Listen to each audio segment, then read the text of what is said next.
আলাইকুম। আশা করি সবাই ভালো আছেন। আমিও ভালো আছি আলহামদুলিল্লাহ।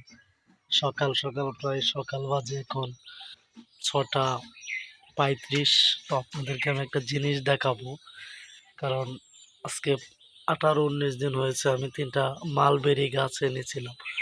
অনলাইনে এটা প্রচুর পরিমাণ ভাইরাল ছিল মালবেরি। তো আজকে আমি সেই গাছগুলা লাগিয়েছি। অনেকদিন হয়েছে, ১৫-১৬ দিন হচ্ছে, কিন্তু আজকে লাগানোর ৪-৫ দিন পরেই ২টা গাছে তো ফল এসেছে, কিন্তু আপনাদেরকে দেখাইনি কারণ পাকেনি।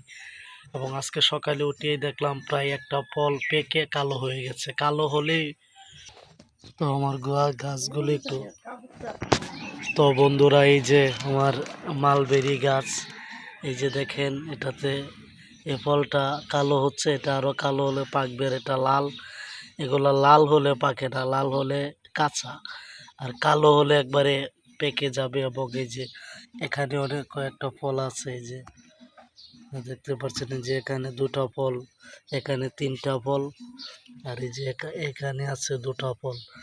তো অবশ্যই যে আমি যে 3টা গাছ এনেছিলাম আমি ১২০০ টাকা দিয়ে। তো এটাতে ফল এসেছে, আরও 2টা গাছ ওদিকে আছে, এখানে যাওয়া যাবে না, তাই আমি যেতে পারলাম না।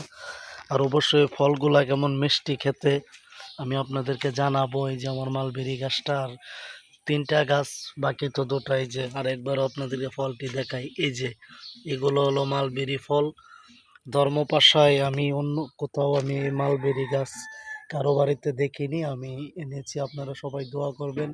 আর যদি ফল মিষ্টি হয় তাহলে অবশ্যই আমার ফলোয়ার যারা আছে তাদের জন্য পুরস্কার আছে এবং তাদেরকে দেওয়া হবে যদি বেশি পরিমাণ ধরে। তো এই ছিল আমার কাছে আমার মালবেরি গাছ নিয়ে আজকের আলোচনা। পরবর্তী ভিডিও পেতে হলে কমেন্ট করুন, লাইক করুন, এবং কেমন হয় খেতে তো আপনাদেরকে জানাবার। এটা হলো আমাদের লঙ্কা মরিচের গাছ। এই যে দেখেন প্রচুর পরিমাণ মরিচ আসছে। এই যে দেখেন শুধু মরিচ আর মরিচ, প্রচুর পরিমাণ। তো কালকে মনে হয় আমার বাবা আরও পায়রা বিক্রি করেছে বাজারে নিয়ে। তো আসসালামু আলাইকুম।